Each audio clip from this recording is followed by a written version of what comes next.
Hello and welcome to your favorite comic book channel, Cartoonist Kayfabe. My name is Jim Rugg. I'm Ed Piscor. We are continuing our look, book by book, through Frank Miller's Ronin. Frank Miller comes on the scene, reinvigorates Marvel's Daredevil, and kind of gets the keys to the comic book kingdom from DC Comics. This is the project that he uses that freedom, that creative capital that he builds off of Daredevil and being one of the hottest cartoonists in the game.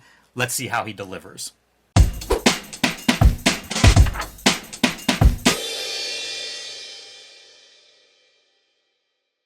Want to remind everybody that Cartoonist Kayfabe is a daily comics video. So check out our 1,300 plus videos. If you're searching for a favorite creator or comic book, we may have already covered him. So give it a look, and if not, leave it in the comments so that it's something we can consider for future episodes. There is a search bar. Yes. We also have extensive playlists to help you find your favorite artists, books, themes, ideas, whatever the case may be. We want to remind you that we have a Patreon, a Cartoonist Kayfabe Patreon. At the highest level, the King Kayfaber level, you get access to all of our videos first. It'll give you a leg up on the Kayfabe effect, which means you can track down the books we're showing off before they disappear or go up in price. You can also sit in on our recording session and give us some live updates as we go through these works. And finally, we'll be at Baltimore Comic-Con, September 8th, 9th, and 10th this year. So please stop by wearing your favorite Cartoonist Kayfabe gear and let us know how everything is going with our channel. So Ed, we've started our look through Frank Miller's Ronin with a video on book 1. This is book 2. This is a strange book, Ronin, in a lot of ways. Miller's going to go on to some of the highest heights of any comic book creator in the 80s, and specifically with some of the work he does after Ronin. But Ronin is a giant swing. And that first issue was one of my favorite comics growing up. I've told people before, it took me 3 years to get all the Ronin single issues. Pre-internet, it was hard to track down certain comics. And I ended up reading this book in pieces. And it never, I don't know if I could have told you what the whole story was beyond that first issue. Yeah. So I'm looking forward to this reread and going through it in order. And starting with book 2, pretty interesting to build on that first one. I think that overall Ronin, probably not considered a successful comic, although at this point it's been reprinted and collected and artist editions made. Like, I think it's probably considered a success now. Yeah, it came out in '83. I don't think it was considered a success in the early years. For years. Like Frank Miller built a name for himself, and that happens sometimes. If you have a Dark Knight under your belt, your back catalog can sell because people are curious more about what you're about. Off the bat, I'm looking at a trade here. Very, very desaturated color in the trade. Very vibrant, and just compare those oranges. It's very clear when you look at them on the monitor. Do you think this is just an accident between the two printings, or do you think that Miller and Varley looked at this and said, you know what, it's dark. Can we expose those plates a little bit more whenever we do the collection? Do you think it's a correction? Yeah, it's a good question, and it's something that I'll keep mindful of as we move forward. If there's one super glaring, very dark piece in here that I think we'll know the answer. But what I will say is, starting with panel 1, page 1, Varley's color previously in the first issue was all reasonably flat. It was almost like the clear line of coloring, whereas washes. So maybe they saw the results of some of that stuff. I would be surprised because that feels like it might be a little early. Usually it's you get 3 issues in before the results start to show up. But she is starting to allow herself to show more technique. I really enjoy seeing her coloring because there's little flashes, under Ronin or Billy's chin here, there's some darker coloring. There's little pieces where she's playing, but it's very subtle in a lot of ways because this is very new. Yeah. For how comics are being made. And what we see story-wise in that first issue, a Ronin from the past, a samurai warrior, was unleashed from a demonic sword. It found its way, Billy, the samurai, Billy, the limbless, futuristic sci-fi body that's being experimented on with cybernetic limbs, is then possessed by this samurai. Billy, the Thanksgiving turkey with a head. Yes. At the same time, the demon that was also in the sword has been freed and wants to kill that samurai who is now in the body of Billy. And so the AI supercomputer that is working with Billy sends him off in a bit of an explosion, hurts herself in order to basically get the Ronin set free away from the demon. And what we see is this devastated post-apocalyptic New York City where the Ronin escapes from his scientific lab and now he's out on the streets of this future zombie-like scary environment. So we're going to be cutting back and forth between the Ronin, who is out trying to figure out what's going on in this new strange world, and the supercomputer, high-tech sci-fi complex that he comes from. One of the things that I want to pay attention to as we go through this is it the subject matter specifically that is the turn-off? Or does he do storytelling techniques and things that make it less fun?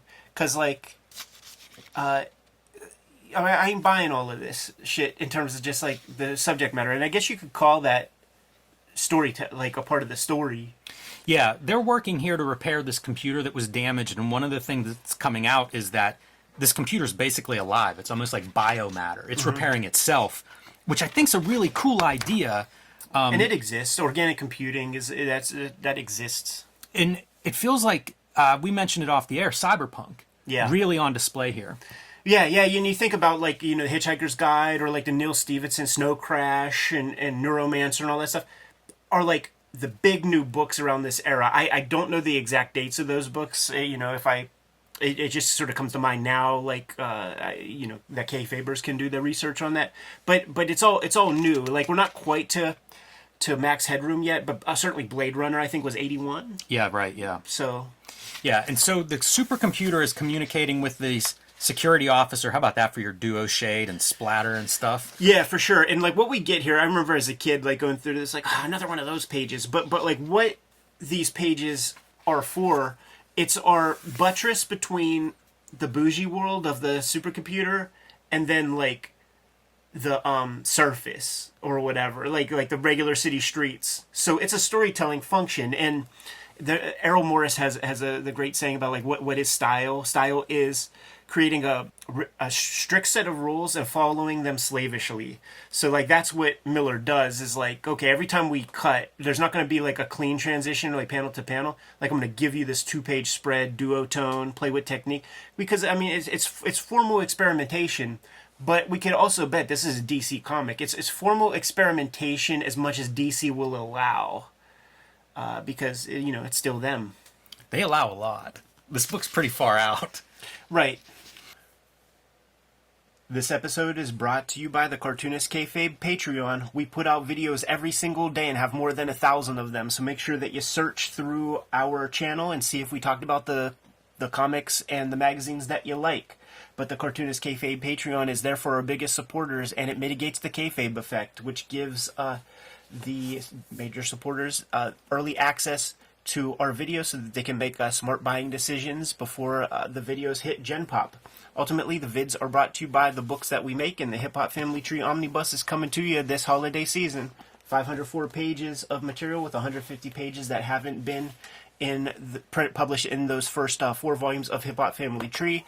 There's going to be the X-Men Grand Design Trilogy trade paperback coming to you from Marvel that's going to include the out-of-print Treasury editions of X-Men Grand Design that are out there. Red Room Crypto Killers is my latest comic that is coming out. The 4th issue is coming out within a couple of weeks as of this recording. The 3rd issue is important for you to have because I'm serializing a daily strip, and the first appearance of those characters is this backup feature in issue 3. Jimmy has Street Angel Deadliest Girl Alive out in the wild right now. It's received a reprint, but that doesn't mean that there's infinite copies, so make sure you get your hands on that ASAP. Another book that is out of print, but Jimmy promises to put it back in print, is True Crime Funnies. Plain Janes is a comic that he drew that is considered to be the first young adult graphic novel.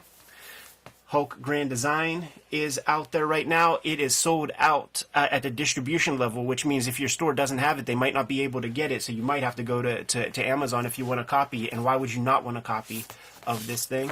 And forthcoming is Street Angel Princess of Poverty, which is the companion piece to Street Angel Deadliest Girl Alive. It should be out in time for the holidays.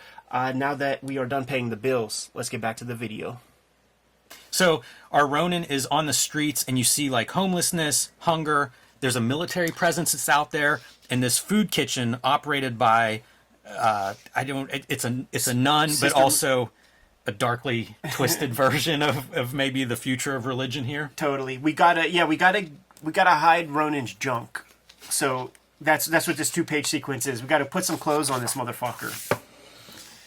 And here you get to see exactly how this religious nun, this overbearing Miller's take on Catholic religion, maybe slamming our hero's face into the soup because he's not responding the way she wants him to. It is a motif of Frank Miller, man, and you know, like I grew up in the, you know, went to school starting in like 86, 87, and I spent second grade in a Catholic school, and I got jacked up by a nun, and pretended I had a stomach ache for 2 days, and my mom like finally like got it out of me, and then my mom went in there and wrecked shop because like my mom had that nun one time, and so like these chicks, you know, hardcore.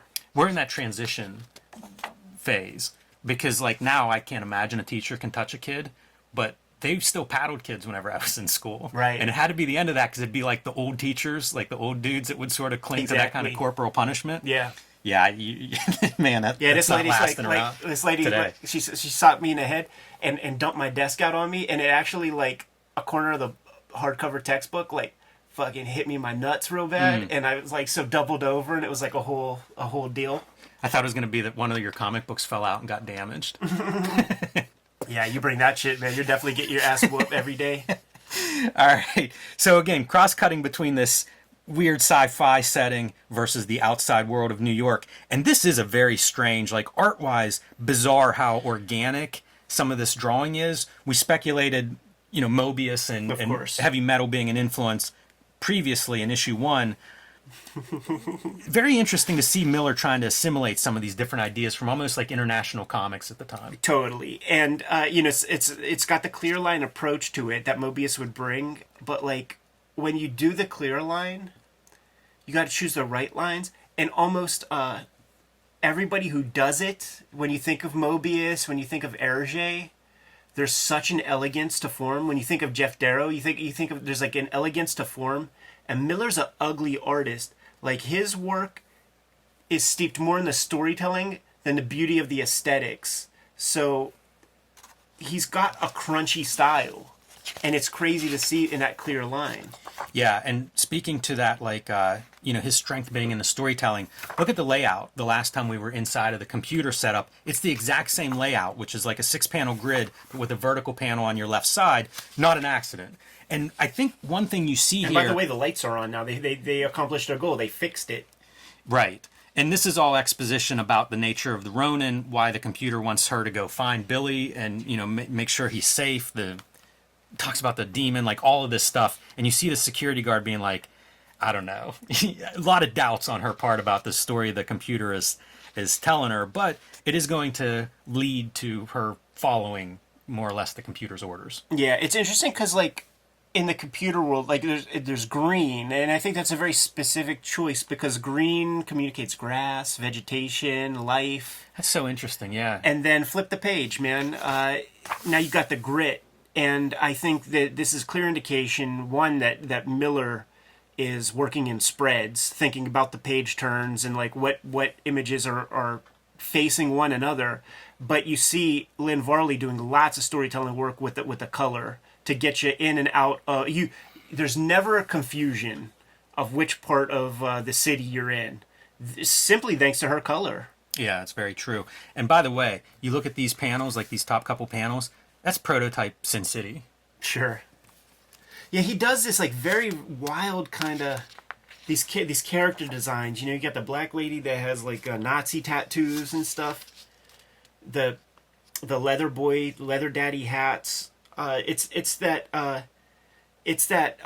cruisin' Al Pacino type New York, but it's also like if you go back one just real quick, like that hippie character, like there's no way that's not Dennis Hopper from Apocalypse Now as the inspiration. Yeah, a lot of strange elements jammed into this story. You were mentioning like Clearline, and one other thought I had is this is a big book. He's putting out 6 of these things, and they're 48 pages. Yeah. There's a 6-week schedule, but at the same time, I'm sure he's close to the coloring job. If he's writing it, he's penciling it, he's going back and forth between the letterer and himself, and he's inking it. That's a load, man. People said that schedule fell way apart. Like, Yeah. like in the comments, like we weren't there and shit, so we got to rely on them in a certain way. And they said that like that fell away super rapidly. So like the organic computer style of artwork, that's the clear line, and that's the Mobius. But when we get to the surface and with this kind of hatching, that's the Goseki Kojima, Lone Wolf and Cub aesthetics. Yeah, combined with this kind him of shit. So it's not the clear experimenting with inking. Totally. There's some wild marks throughout here. Probably one of my favorite things so far in going back through this is seeing like this kind of stuff where he's just really pushing mark making in different directions. It's the truth. And Kayfabers, take a look. Type in Ronin into the search box on our YouTube channel, and we go through that artist edition very closely under the microscope, and you get to see that artwork straight up. And another noteworthy piece, now that I'm remembering, is it's bigger than 11 by 17. Absolutely. This is just Miller doing ultraviolence. Yeah. You know, this Jacking future up our guy. future gang kicking the shit out of Ronin, man, for pages. Yeah, and and- pretty violently too. You know, like at one point they let up, and he spits on the leader's face, and she's just like, "He's all yours, boys. Take your time." And that's more pages of just violence. And look at how they do that. You know, like for all the pages that he already invested in that, this could be 10 pages worth of violence for all you know. Very, very abstract, and then pushing into the black. Like, that's so cool. Man, speaking of abstract, look at this face that's spitting the blood. Oh, yeah. The marks there. Wow. You were not seeing that in American comics at the time. Totally. Ultimately, we have to leave our guy a husk. And that's what we have here. Yeah, not dead, surprisingly. Because, But you know, this is the wrestling build. You know, like, this is... He's got to Hulk up. So you got to get him to, like, his lowest position right now. this is pre-WrestleMania, too. Hogan's ribs were broken. How's he going to compete? And there's another one of your two-page spreads. Yeah. That aerial view of New York. Just bombed out. It's, you know, after the Blitz type shit. Using duotone board. These are strange images. I don't know if they sell exactly what we're describing. Do you know what I mean? Like, this is a weird, vague style of drawing. Sure. Yeah, I get what you're saying. It's also crazy to see this and think of Teenage Mutant Ninja Turtles. Right. Like, the lessons that they take and sort of make popular. Yeah, totally. It's really messes with my head thinking in those terms. Like, what's the imitation? Because one is more successful than the other. Right. And it's not always the case that the imitation would be the more successful. All right, back inside the machine. And what are we seeing? The demon. But also, you notice the girl's eating an apple, which is a piece of real fucking food, not like the gruel that was being served to our Ronin. That's pretty Earlier. good. And you got to wonder, too, with talk about Catholic Church, if that apple's more than an apple. Miller's a thoughtful guy. When we start to get into these kind of grids, you can't help but think of Dark Knight a little bit. Yes. You know, by playing with like big abstract shapes and stuff within the panels rather than just like that constant storytelling flow. Steranko often mentioned as an influence, and something like this is something that Steranko really brought to mainstream comics that you could imagine Miller saw early on. And then, you know, this is the origin of Batman from Dark Knight Returns kind of thing, like that exact kind of second by second storytelling. Yeah, it really is. And this is our guy who runs this company and basically being taken over by this demon who can shape shift. Yeah, and that's another one of those great kind of body horror. There's body horror in this that I just never thought about before, but like dismantling the dude and then rebuilding in his image. Yeah, it's a great visual, because there's a million ways you could do that. It's kind of abstract, and Miller really kind of makes it gross and fleshy. Yeah, and Lynn Varley shows up by putting a little schmutz on the glasses to just completely sell it. It is not confusing in the least. No. But it's also something that potentially could have been done in 2 or 3 panels. Right. That he's doing across a spread, which I don't begrudge him for that. Like, this is a very experimental comic, as we said. He earned some freedom. He got that leash elongated a little bit, so he's trying some stuff. Right. You see, I think Lynn's like using some colored pencil in there even. Yeah, there's definitely a texture in the coloring there, and I'm not sure what that's coming from. This drawing is so bizarre. You know, like these heavy ticks that he's putting in next to a very fine line. There's going to get more, like, as we get to like issue 6, you're going to see straight up artwork that feels Sin City-ish, and this is not far removed from some of the textures in the Marv issue of, the Marv Sin City book, the very first one. Yeah, he's definitely trying some stuff there. And we're getting the background as the security force is now going to go out into the real world to try to find this samurai. And you can see people are already like, samurai? Yeah, and it's important because when we last saw her, she wasn't buying what the AI was telling her, and the AI said something like, you got to have open minds. So, like, clearly it worked on her. Yeah. You know, like, in between the pages, in between the panels, like, when we finally get to here, like, she's on board with that notion and relays the info that the AI Feels a little bit like we're seeing a theme emerge with this open mind talk. Right. And as you say, always very clear between the New York versus the inside the Science Center. Yeah. And even your panel borders reinforcing that. Panel borders and word balloons, different treatment on both. Yeah, absolutely. And you know what? There's a fault to that because when the AI is talking, I would have liked a different dialogue bubble. Yeah, I'm with you. So this guy finds Ronin in this garbage dump, and he sees the cybernetic arms and thinks, that's something there's some value there. Yeah. I'm going to take you home, and I'm going to have my own cybernetic arms. Yeah, little tinkerer. Something I can sell on the underworld market here. So the guy who ran this corporation, before this is the demon has taken over his body, he was on the record as being like a pacifist, like opposite of Oppenheimer type character, we have this technology, but we will not use this company for war or devastation or weaponry at all. He gets dismantled, and now he's brought back, and there's a slight change of heart, perhaps. I'm looking at this now, and I'm wondering, is there confusion on how to read this? Do you read across the spread? You don't. Yeah. But I wonder if people that are coming to this, if that would be a mistake that's easily made. Yeah, I wonder. Man, how many of these spreads are there? Yeah, That's 6 pages so far, this issue. Yeah, I think there's 3 this issue. It's a big chunk. All right, wake up in this guy's homemade lab with our Ronin hero crucified. Crucified, straight up, man. That is not an accident. So now you're mixing European comics, Japanese comics, and Western religion. Right. Strange. That's a strange mix. It's probably a little too many ingredients in this stew. That's what it is. We had those conversations on like long road trips and stuff about like how one should accept the word ambitious when it's levied upon them and stuff like that. And ambitious can mean, well, he gave it the old college try, or it's like ambitious, like, wow, you did something so fucking, like, how did you do such an undertaking? This might be the college try ambitious. It might be. But we also talk about early works where it's like guys show up and they've wanted to make comics for however long. Yeah. And now you get, depending on the job, you get a certain amount of freedom where it's like, every idea I've got's going in this. Like, I'm bursting. I can't wait to get this down on the page. And I love that quality in a lot of these early works. And this has it. It's just a guy who's like bursting with creative energy. Yeah, what's fascinating is he had some years under his belt already, but this is like Gen 1 of like a different kind of comics making career. This is I think kind of the beginning stages of Biff Bam Pow comics aren't just for kids anymore. Right. That we'll see really manifest when Dark Knight comes out and Mouse and Watchmen. But this is one of those early attempts, I think, at that type of comic, especially with a Marvel DC logo on the cover.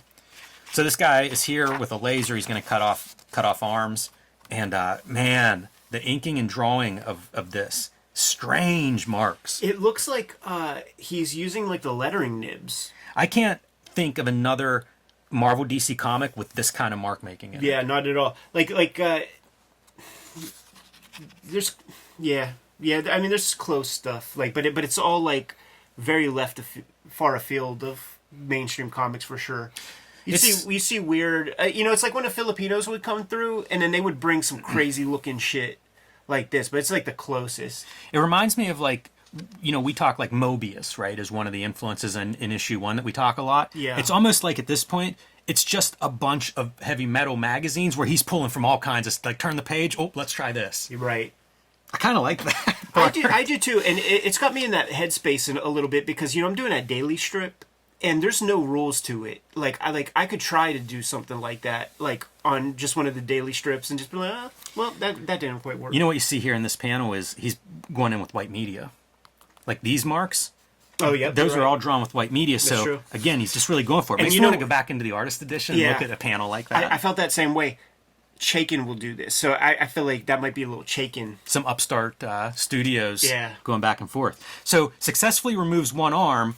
That one arm then goes on to choke the guy out and then climb back in, almost like what we saw in the beginning where the computer's repairing itself. Totally. And look at how the screen door texture that's made famous later by like Art Adams and then the Image dudes, you get darker gray value as you move through the panels. So it really works well in a black and white sense. Yeah, comics used to, I feel like comics art, that was a value. A lot of that stuff worked in black and white. Yeah. Sees a samurai helmet, kind of likes that, and then spies something better. Samurai sword. Hey man, you could have both. You could, but for drama's sake, let's throw the helmet out and just... Well, like in truth, like a samurai is the opposite of a Ronin. So like he's not a samurai. He can't be. He has no master. So he knows the honorific piece of it. Look at him pointing that prow, that fucking cod piece, straight up. Kind of weird, right? All of it, man. Like the black lady with the Nazi banner, the gimp from Pulp Fiction with the kink gear, the hippie. Yeah, it's a bizarre mashup, but we do get to see some sword action now again. Call back to issue 1, some of my favorite parts from issue 1. We're going to get to see him exact his revenge on this gang that kicked his ass earlier. Yeah, so dismantle them with great ease. Funny to think about this book and then like the Wolverine miniseries. Right. Because it's probably the next move after this. Wolverine is 881, I think. Oh, it's before this. Yeah. I did not realize that. This stuff makes me want to look at the artist edition again, because like you see that red, and that could easily be Miller used whiteout and then she's just coloring in the red spots. But there are parts that feel like that red is on top of the ink line. Yeah, it's curious. Considering the experimental nature of this book, it wouldn't shock me if she was putting red on top of an overlay. Yeah. Like a blue line process, but working on top of that overlay a little bit. Right. It's possible. There's definitely stuff going on in this comic that's not standard. Yeah, so. if it is, I mean, it might be just the one time she does it. And then that opens up the possibilities of like, well, fuck. Like, if we're coloring blue line and stuff, like, that's something that's never been done. You could bring that into comics to like put color over top of the blue, over top of the black ink line. I still love some of the hatching and stuff that he's doing. It's very soft focus. Yeah, I'm such a fan of that. And at the time of this is when I'm reading this the first time, it's when Image is building up. Right. And I look at this and I think like, yeah, I just wanted a bunch of marks on the page. Yeah. Yeah. And this is Miller's version of a bunch of marks on the page. It's a real teenage boy notion. Yeah, of just that manic, pent up, angsty energy. And it's good for, like, mileage may vary depending on the subject matter, but a subject matter like this is perfect. And now we got our guy in full fucking Apocalypse Now, cameraman, Dennis Hopper shit, talking his nonsense. Right. So we've seen what a badass the Ronin is, survived a terrible beating, went back and killed all those dudes, and now who shows up? The security force that was supposed to go out and find him and protect him and bring him back. Right. How's that going to go? It starts with a racial slur. There's a lot of that. I'll give you that. And then we do our 2-page spread, and whenever it comes back, they're done. Those guys that found him are just dead. Right. And that's it. So, it's the well, I don't know about cavalry, but it's now we're going to see the security force go after him in force. I do like to think of them as the Howling Commandos, and that's Dum Dum Dugan. So we'll continue this coverage next week even, and just keep it going. This is a series I've been interested in revisiting a lot. It's a lot to unpack at once, so doing it over time, I think is a smart approach. And in chapter 3, I'm quite sure. Let me just make sure. Yeah, in chapter 3 even, we're going to get some like Wow. Sin City-ish looking stuff in there. So stay tuned. Wow, and some super clear line stuff too there on the right. Yeah. Yeah, it should be. I'm looking forward to reading more of this. This issue, it feels a little bit like filler to me. Right. Yeah. It's just you're setting up pieces. It feels like this is a standard amount of comic book story spread across 48 issues. Or 48 pages. Yeah, that's super fair. And this issue forced me to go online, and I went down a rabbit hole of trying to understand the exact function of a chapter in a novel, because I was like, is this a successful chapter? And then I was like, well, what constitutes a chapter? Like, we all have some vague idea of like what constitutes a chapter, and I guess it does. For me, it makes the security chief a character, and, Right. and she's going to be a character as the story goes on. And Yeah. we just got introduced to her in the first book, but we don't really see anything what she's capable of or anything her agency. This book establishes that. It does, and it also makes Ronin. He has an arc in this chapter that goes from a puddle of nothing to capability. Like he's able to do some stuff, and We also get to see the New York exterior as a big part of the setting. Yeah, we didn't like- see much of that in the first one. I feel like we saw enough. Like, because it's not like those double page spreads were introduced. Like they were in there, and it's like clearly when we see green stuff, it's inside here, and when we don't, it's there. And this is from issue 1, so. I guess what I'm seeing there is just the danger on the streets. Yeah. And kind of the hopelessness of that street environment, because I think that's what we're going to see a lot of. I think they're outside of the complex for a while. Totally. I think. So, yeah, we'll see what book 3 has to say next time. Super fun to revisit it. Kayfabers, we put out videos every single day, and we may have talked about some of your favorite stuff over these past 5 years of making this channel. Hit this little search bar on the front page of the Cartoonist Kayfabe YouTube channel. Pop in your favorites. Maybe we talked about your favorite comics. If not, put something in the comments, and we'll get to it. It's not like we're going to stop doing this anytime soon. Like, follow, subscribe to the YouTube channel while you're at it, and hit the bell so that we can notify you whenever we have new videos available. If you really dig the channel, support us and hit up our Patreon. At the Patreon, there are 3 different levels of support. The King Kayfabers on our YouTube, on our Patreon, get access to all videos before anybody else, and we have a private live stream session with the King Kayfabers as we record a whole week's worth of episodes at once. It's like 6 hours of recording at times. So it's a really fun little sub-community within Cartoonist Kayfabe. But the videos are ultimately brought to you by the books that we make, so Jimmy, show the people some stuff.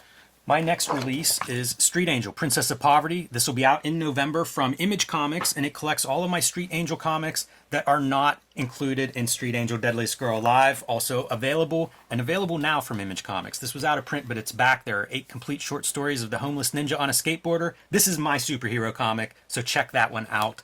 True Crime Funnies. 3 nonfiction stories are in this self-published comic. I will be reprinting this issue because I sold out of the first batch. However, you can still get the PDF on my website. You can also read it in its entirety on my Patreon, patreon.com/JimRugg, along with a lot of other out-of-print zines and mini-comics. The Plain Janes is my young adult graphic novel, perfect for that young adult reader in your life. And Hulk Grand Design, my contribution to the Grand Design series. One of my favorite books that I put together and designed. I am thrilled with how this turned out. Marvel did a great job printing this thing. So good, in fact, that it is sold out at the distributor level. That means you may still find it on your comic shop shelves. Pick it up if you do, because who knows when that'll be available again. Yeah, and if you don't see it on your comic shop shelves, you're never going to see it on your comic shop shelves unless they reprint it. But I think Amazon might have some. They did, so make those disappear, and hopefully Marvel will get the idea and reprint it. coming to you this holiday season, I'm going to have two big books coming out. The main one I want you guys to scoop up and support is the Hip Hop Family Tree Omnibus. It collects all 4 volumes of my Hip Hop Family Tree comics, plus 150 pages of additional materials that are not in those first 4 volumes. It's the best book I ever made. We did a video on it. You guys showed up in a big way and have been putting in so many pre-orders that we're over the moon with that, with your support. But of course, never satisfied, Jimmy. You always want to get more out there.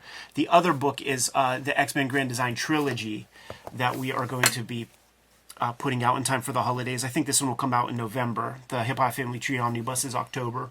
The trilogy is going to be a standard trade paperback. I haven't got comp copies yet, so this is the treasury. So just imagine about this size. It's going to have all 3 X-Men Grand Design books inside of a sturdy trade paperback, and some of those books are out of print. Red Room is the current stuff I've been making for the past 3 years. There are 2 trade paperbacks. One's called The Antisocial Network. The other is Trigger Warnings. And this last miniseries is called Crypto Killers. In this 3rd issue, I have a backup in there. It's called Latchkey Kids in the comic, but I changed the name to Switchblade Shorties. And these are the characters that are going to be the focus of my daily strip. So it's kind of a hotkey when it comes down to it, because I'm going to be focusing a lot on these characters for the next year or 2 years, something like that. So make sure you get your hands on that comic. But these are not the only ways to support the Cartoonist Kayfabe channel. Jimmy, if you will enlighten the people. Yes, you can subscribe to the Cartoonist Kayfabe e-newsletter at the links below this video. You can also find Cartoonist Kayfabe t-shirts, merchandise, hats, fanny packs, stickers, and more at our spread shop. And load up on those now so you can wear them to Baltimore Comic-Con. We love seeing the Cartoonist Kayfabe t-shirts walking around a comic book convention. And don't limit that to Baltimore Comic-Con. Wear it to whatever convention you go to. Fly the flag. That's right. And that link is also under this video. All great ways to support the Cartoonist Kayfabe channel. Jimmy, if you give the good people at home the marching orders, we'll be on our way. Read more comics.